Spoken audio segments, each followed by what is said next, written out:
I'm Dylan. From Stanland Info Press. And today we're here to fill you in on the issues in the Middle East. Today we're here to focus in on two countries in particular. One of which you've heard a lot of in the news recently, and the other we feel the need to shed some light on. Syria and Israel. After World War II and the crimes committed against the Jewish people by the Nazi regime, the United Nations made the decision to create a Jewish state in the formerly British-owned colony of Palestine. The state was called Israel. However, the surrounding sovereign states were not very happy with this new country because they believed that you can't just create a country out of thin air.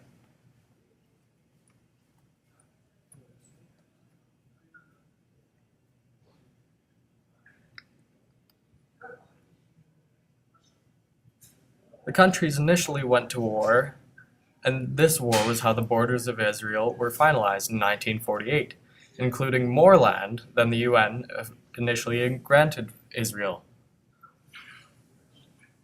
To this day, there is little love between the Arab states surrounding Israel and Israel itself. In fact, a large part of the reason that Syria created its chemical weapons program was for its hatred of Israel.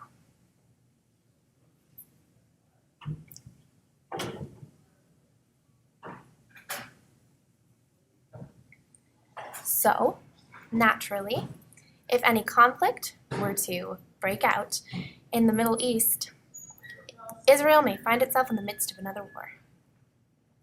So moving to the current situation in Syria.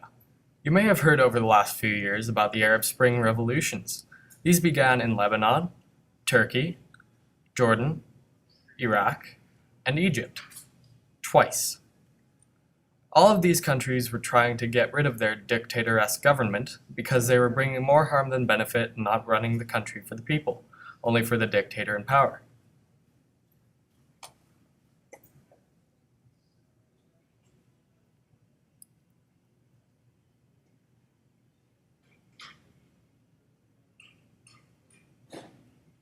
Because of this, the people decided to rise up in peaceful protest. However, it did not always stay so peaceful, because some of the governments took notice of these protests and began implementing military force.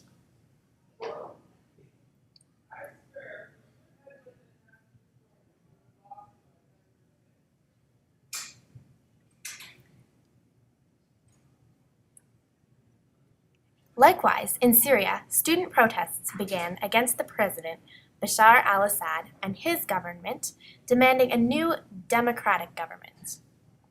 Al-Assad was not willing to relinquish his power, and so he sent in the military to put down the protests. The military was met with force by rebel groups, and soon a full civil war broke out. Now, in most cases, the international community tries to stay out of the affairs of other countries and allow them to work out domestic affairs on their own.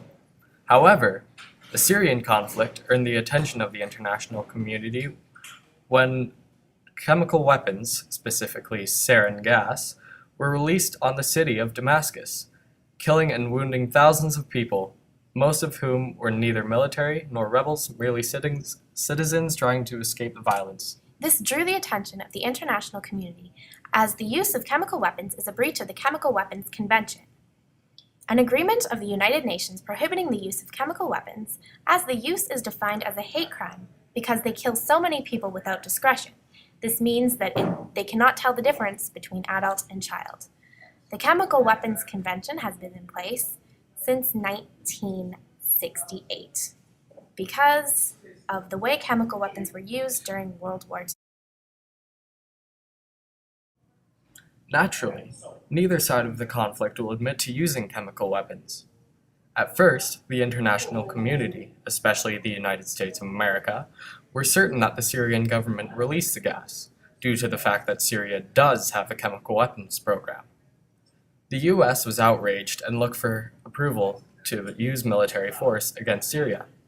However, the Syrian government and its allies, especially Russia, were adamant that the chemical weapons were used by the rebel forces, and are doing their best to convince the international community this, and in so doing, avoid a military strike from the US. In a messy situation like this, it's very difficult to know which side to support. Although we are a democratic country and support other countries turning to democratic systems, once a peaceful protest turns into a violent civil war, the chances of ending up with a good, stable government in the end become very slim. On both sides, many people have been killed, and yes, al-Assad has been killing his own people, but the rebels have been using violence against the military too. There is footage of a Syrian rebel killing a soldier, removing his organs, and eating out his heart and liver. There are many ethnic and religious groups among the rebels in Syria, and if they do overthrow al-Assad, who gets to rule the country then? What if the rest of the world decides to use military force against Syria? Will we see the world divided between the enemies and the allies of Syria, and a new world war breaking out? Who is in the right in this conflict? What would be the best way for it to be resolved? How can we stop conflicts like this from rising up in the future? These are all questions we are all awaiting answers for, which will slowly be resolved in the near future.